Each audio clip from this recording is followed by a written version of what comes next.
Okay. Um, so tell me, I really understood you lived in Los Angeles when you were a developer and you saw some really interesting things in Los Angeles. What happened? Only tell me about that, but then tell me about what's happened. What's happened over the course of your lifetime? How have we gotten where we are now in our country? What's happening right now in our country?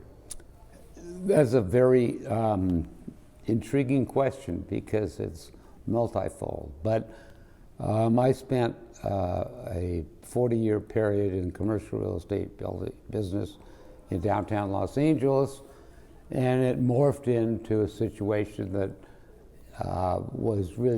became somewhat uncomfortable. And I'm not being critical of Los Angeles because I lived there a long time and I loved it. The city itself has grown into a major metropolis, and I was at an age where I thought it might be a good idea to relocate. So we looked around, my wife and I looked around at various cities and decided that Boise was an opportunity for us to have a different lifestyle and still be in the commercial real estate business. As an individual, I guess I'm a baby boomer, and I have watched what has progressed not only in Los Angeles, but in the whole world, and more specifically in this country. As a high school student, I was a member of the debate team, and that would have been back in 1963, and the subject was, should we encourage foreign aid or not encourage it? The point being that at that point in time, in the 60s, which is 40 plus 20 is 60 years ago, there was no extraction of American dollars around the world to help other countries. I think at that point in time, the general consensus was that we need to spend the money in our own country and not give it away. As we've seen recently with Trump, we've done major cutbacks in some of those expenditures in NATO, in China, in terms of tariffs, in major other cities, the World Health Organization. So we're beginning to learn the lesson that the tax dollars that we're raising really should be used to help the people of America. Back in the 60s, who were we giving money to? After the end of World War II, we were financially supporting several countries, right? Japan. Correct. Germany. What happened? Why did we change? Why did we start giving more money? That's a good question. All of a sudden, between in the 60s and 70s and 80s, we began to consider ourselves as a major power, and in doing so, we dispersed money beyond anything we'd done in the past. We supported Germany after World War II. We supported Japan. Those were the two specific countries, but only because it was after the war. The next thing, we kind of woke up and found out that we were writing checks to people all around the world. I personally blame my own generation for what occurred in the last 60 years because of our lack of participation. We fought the Vietnam War, we fought the birth control. The 60s. The 60s and 70s was fight everything that's the establishment. You told me earlier that your dad went to war, fought in World War II, right? Correct. And what did he fight for? What did they believe in? And what America. did change? America. Tell me. He volunteered with 3 children and entered the Navy. And in my generation, there was a draft. And so you had to go to service. Everybody either went to Canada or did some physical exemption or joined the National Guard, which kept you from going to Vietnam. And of course, Jane Fonda and her whole group protested the whole Vietnam concept. So that started a trend, in my opinion, which again, I go back and blame my own generation for that. Because from that point forward, nobody got active in politics, nobody, from the community level to the government level, to the state level, to the federal government level. And it created a series of permanent political groups. And I think those were then probably united into larger that. But you only went into public service, in my mind, to help the community, not to make a profit. And I look at the last several presidents who walked out of the White House as multimillionaires or billionaires. I look at Bill Clinton, who establishes his own fund in Canada, which makes no sense other than the fact that it protects him from having to reveal who his contributors are. So Bill Clinton's, the former president of the United States, established his foundation in another country. Correct. Not his. No. Because of why? So he doesn't have to disclose who his contributors are. Is that not pretty scandalous? To me it is, and I don't know why more people don't realize that. But I think that there's such a powerhouse in the Democratic Party right now. And I see that whole, to me, this whole thing is, growing up, I used to see there were arguments in the Senate and the House, but somehow they got together and agreed upon what would be right and move forward, recognizing both sides of the parties. Today is just divided, and I think that started with the Nixon issue and has gotten worse since then. What was the Nixon issue? The Nixon issue was really pretty minor. It was a break-in at Watergate, which was wrong. I'm not suggesting it wasn't, but it wasn't the end of the world. I mean, his people, 3 of which I went to high school with, and they went to jail, broke into the Democratic headquarters in Washington, D.C., and stole some insider information. Is that kind of like the Obama administration allowing the CIA, allowing the FBI to spy on the Trump campaign? Very similar. Probably less offensive. They can't hear me, so I need you to tell me that. I think when we lose confidence in our CIA, our FBI, and their tools of the political world and the White House, you couldn't ask for anything worse in terms of what the political situation is. Was the Watergate break-in similar to Hillary financing and allowing the FBI to spy? No way in terms of the equivalent of the offense. And Nixon was resigned, if you recall, from the presidency before he was impeached. But if you think about it, they tried to impeach Bill Clinton. He committed some offenses in the White House, to me, that are just unacceptable. They have tried to impeach Trump under some circumstances that turned out not to be true. So the political world in Washington right now is just a mess. And when Donald Trump came in and got elected, he claimed he was going to drain the swamp.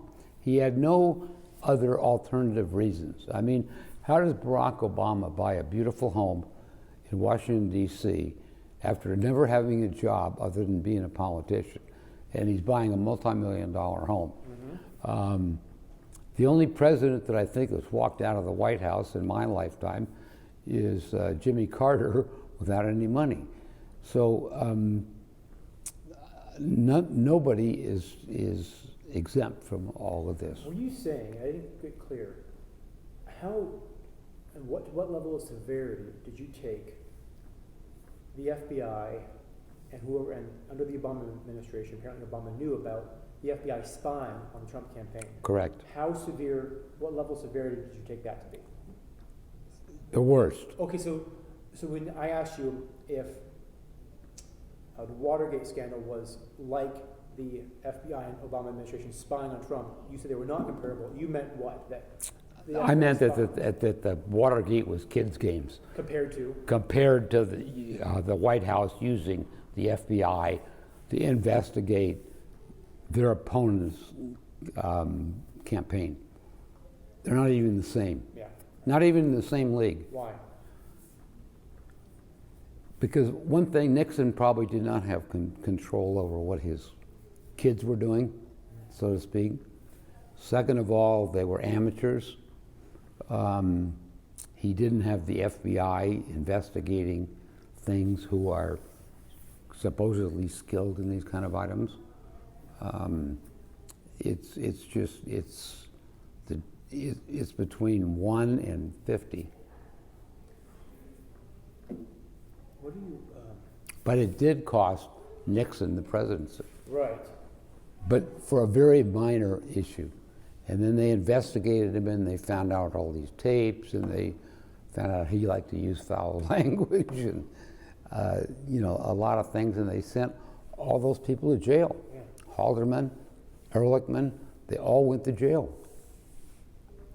Could But- that happen with the Obama administration and Hillary Clinton? It should, it didn't. Potentially it could still in the future, right? Could. Depends on who's going to pursue it. What do you think is most important to share? The most important thing to share from my perspective would be Close your eyes real fast. Close your eyes. Want to plug this in? Hold on. Yes, sir. Keep your eyes closed. I'll plug this in. Eyes closed. Okay. You're good. okay. Wow, that's bright. Is that too bright? No, it's fine. It's fine. No, it's fine. Good. So it's not in your eye line. Yeah, okay, good. Okay. The question you asked is, It's like you said, talking with you over here, you said so many really important things. So I want to get back to all those really important things that you shared. fine. Good. The most important thing to me is where our country is today. It's completely divided. There is no cooperation amongst anybody. The government is corrupt. The people in the government are corrupt. They're political veterans. They're not doing anything in the best interest of the people for which they were elected. On the other side of the issue, I think that the people have not become involved the way they should be. And I'm talking about you got to start at the community level, the county level, the state level, and then the federal level. And it has to take a big effort by everybody. And I think what has to happen in Washington right now is we need to get Trump back in there and drain the swamp, which is what he claimed he would do, and I think he's working at it. How would you describe the swamp to me? Swamp to me is that you probably had a lot of great experience seeing the swamp function over the last 20 to 30 years. even longer.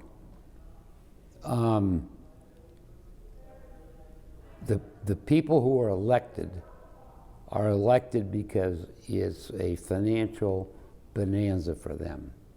If I would give you an example of that, there was a representative from I think it was Stockton or some small community in California who was accused of some kind of sexual abuse with one of his assistants.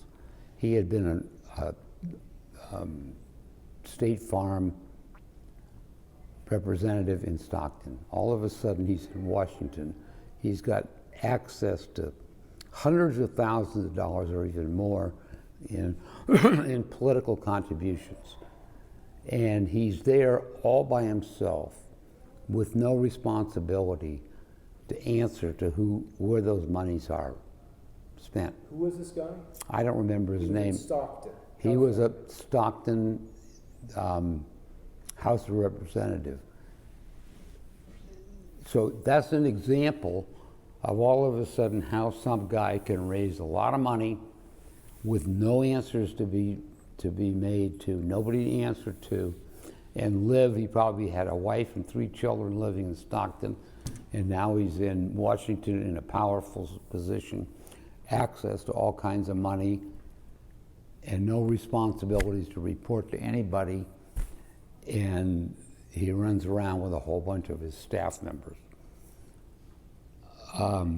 There was another representative in the House from, I think it was Tennessee, that they entered his house one day because they thought he was taking bribes, and he had $800,000 in his freezer, cash.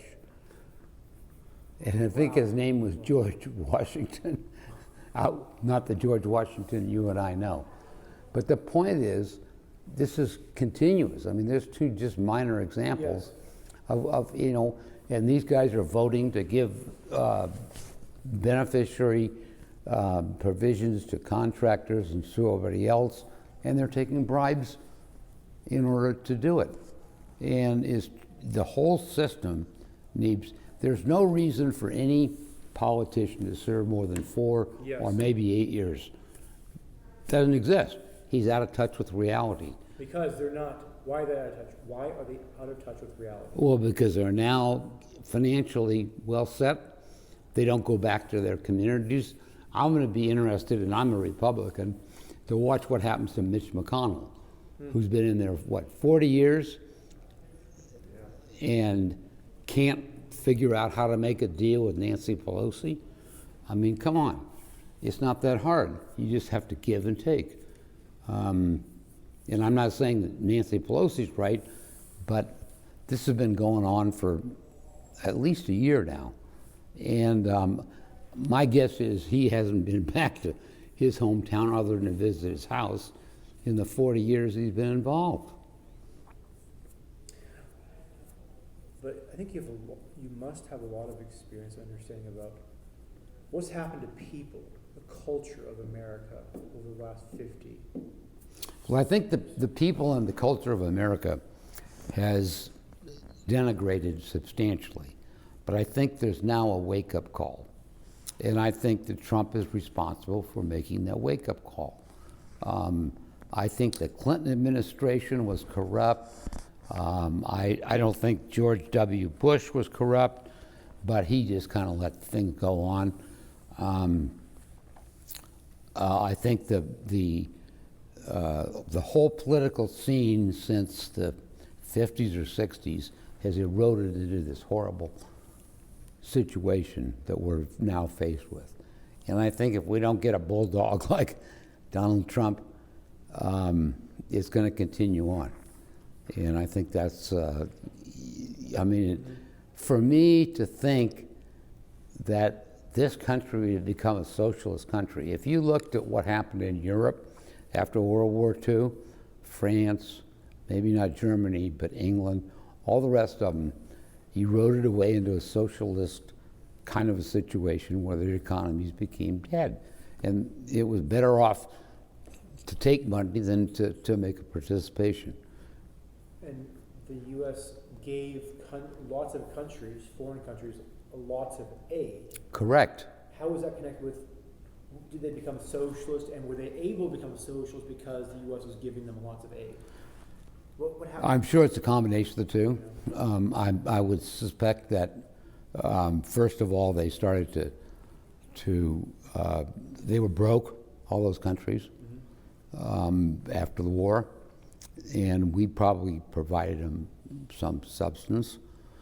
And I think that then didn't go away, but then they started adding substance. I mean, if you go to France, if you travel to France, people don't work. I mean, they really don't. And they have, if you, you know, what is France known for today? Yeah, right. Wine. I mean, beyond that, they really have no commodities that they develop or do anything that I can think of that, and the same thing with England. And these were powerful countries over the period of the world. That's a huge difference. A country was powerful because they produced things that other people liked, Correct. wanted, they created value for the world. Correct. What have you seen happening to the United States of America and our people? I think it starts with ourselves. I think we've become pigeons in the eyes of the world. I think our real competitors are Russia and China, and they're just watching us kill ourselves with all of this political mess and taxation. How do you see the political mess? What causes it? What's actually happening in the political mess? Who are the agents that are causing it? It's How would you describe throughout the whole system. I believe the whole system is corrupt. it? In what way? Because Bribes, sucking money out of budgets that aren't there. I lived in Los Angeles, and there was a small community, and I think it was Bell Gardens or one of the two. And the city manager was being paid $850,000 a year. And the city was basically a commercial city. So the what $850,000. is the city called? Cudahy. Maybe it was Cudahy. Yeah, it might have been Cudahy, and that was a meatpacking district, if I recall. And the city manager was being paid an outrageous salary, and had done so for several years. And there was no reason for any city manager to be paid that kind of money because the residential community was literally very small, and the industrial community was dominated the scene. So, I mean, there it goes down to the lowest level of government. What have you seen happen in Los Angeles City? You had a lot of experience with real estate. I do, and the real estate business, I would not consider Los Angeles corrupt. I would consider Los Angeles negligence. We have had a Democratic mayor since the early 60s. And the city has deteriorated materially in terms of homeless. We had one Republican mayor, I should make a correction there, who in order to get rid of the homeless would send out the street sweepers with the water at 4 o'clock in the morning and just, drive the people out. Now there's under every off-ramp, there's just rampant. And I don't know how to fix the issue.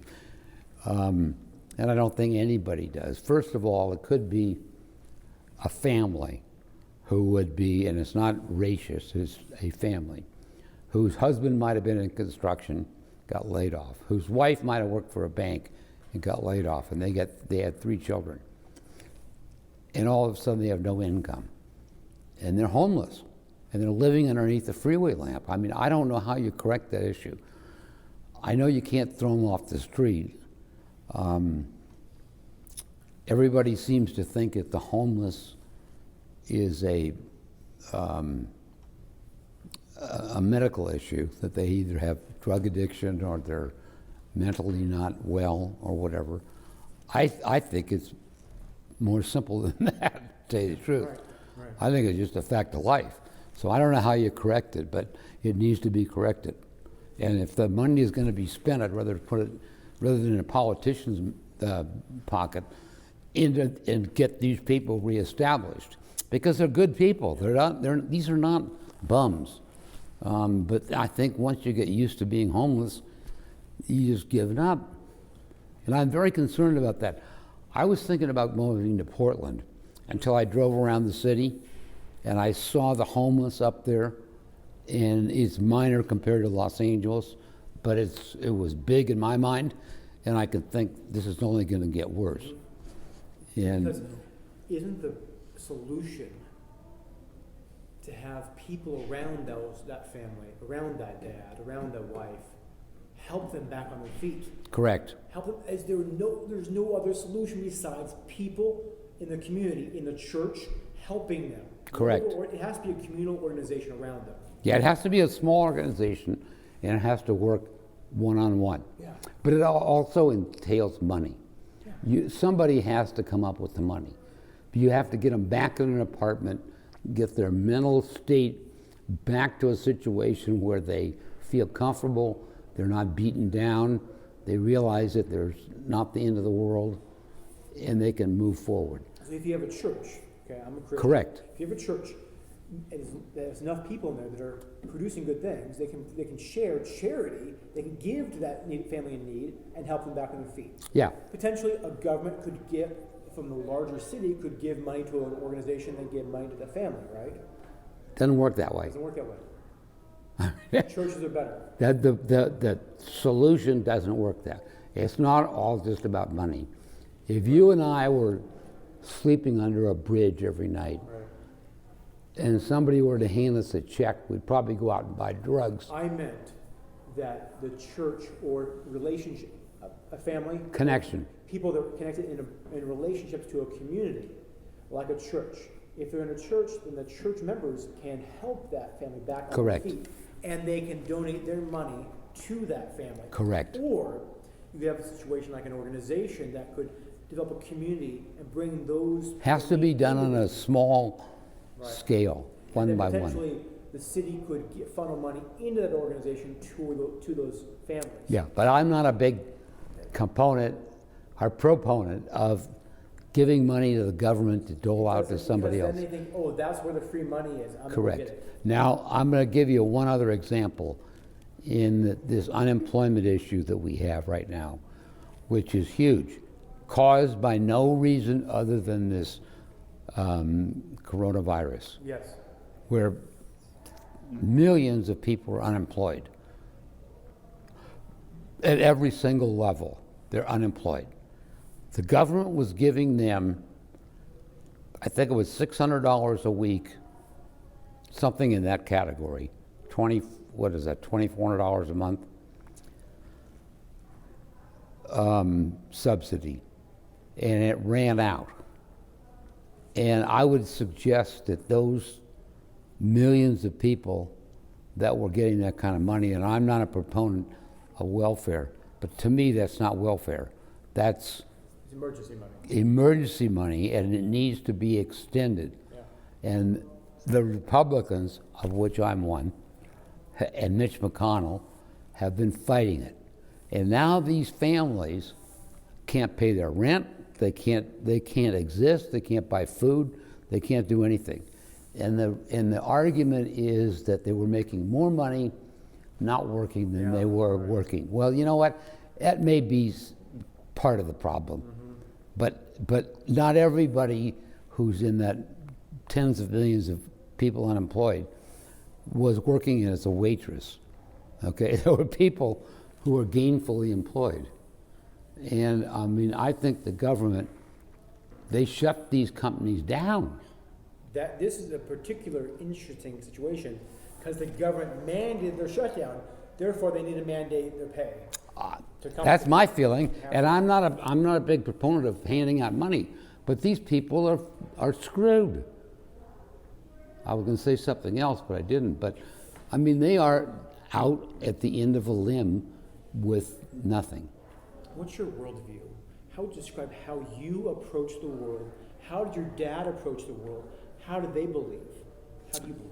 My dad approached the world as he was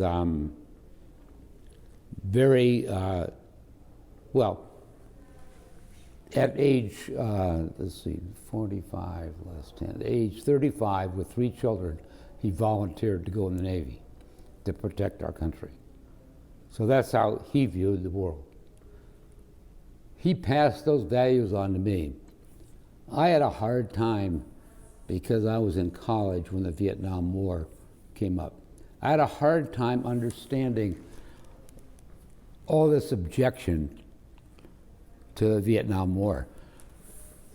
only because it was in contrast to what the government was doing. I trusted the government, and I thought it was in our best interest to go in service and do my duty. But I was alone, almost in that respect. I've watched things deteriorate since then, and all this free love and objection of all the standards that were passed on to me are gone. And as a result of that, I've seen the whole United States deteriorate from a moral standpoint, from a government standpoint, from every single aspect of life that has anything to do with standards that you're supposed to adhere to. And I think that's why we're in trouble today, because there's somebody on the left-hand side and somebody on the right-hand side, and neither of them want to come together over some petty thing, like trying to impeach Bill Clinton or trying to impeach Donald Trump. I think it takes a tyrant like Trump to get rid of that thought and move forward. Get rid of what thought? This thought that he's wrong and the Democrats are right. I'm in the real estate business, and the way you make real estate deals is you negotiate. There's no negotiations going on. He's willing to negotiate. His concept is you throw out some ridiculous, Right. I mean, go read his Art of the Deal. Right. You throw out some horrible, ridiculous, insulting thing, and then you come back to where you can make a deal. Right. I mean, you can't build a 50-story tower in New York City with the city of New York, the construction firms in New York, the zoning in New York, without figuring out a whole bunch of problems. You called Trump a tyrant. What do you mean by that? A tyrant is What do somebody. you mean by Trump? How would you describe Trump? Okay, I'm in the real estate business. Yes. I've dealt with Trump personally. Yes. I've been in his office on multiple occasions. He is unreasonable. His tactics are questionable, but his results are good. Let me put it that way. What side is he fighting? So it matters for Trump what side he's fighting for. He's fighting for America. What do you mean by America? I think he's fighting for America and democracy and getting it back to running smoothly and getting government. If you know, he eliminated tons of regulations that were unnecessary. And, that all led to graft, right? Regulations will only lead to graft. And they're controlled by political animals. He really is thinking in terms of the country. Joe Biden has never had a job, as far as I know. He might have, but I don't consider being a senator a job. And I also think they shouldn't be employed past 8 years. He's part of the system. And the system is corrupt. And the only way you get rid of that corruption, when you got so many people involved making so much money, is to just do what Trump's been doing. And the press, I used to turn on the news and watch Walter Cronkite. He would report the news. I used to watch, what was the guy on NBC? I can't think of his name right now, who I always thought was a Republican, but turned out to be a Democrat after he got off the news. But those people would report the news. Now, you turn on CNN or MSNBC, and all they do is badmouth the other political party. And you turn on Fox, which incidentally has the largest audience, but they're just equally as bad. I mean, they're trying, but they have that same thing. And you watch these people arguing with each other. They have 3 panelists up there, and they're all talking at the same time. Yep. I mean, how can newspapers? The same thing. The New York Times.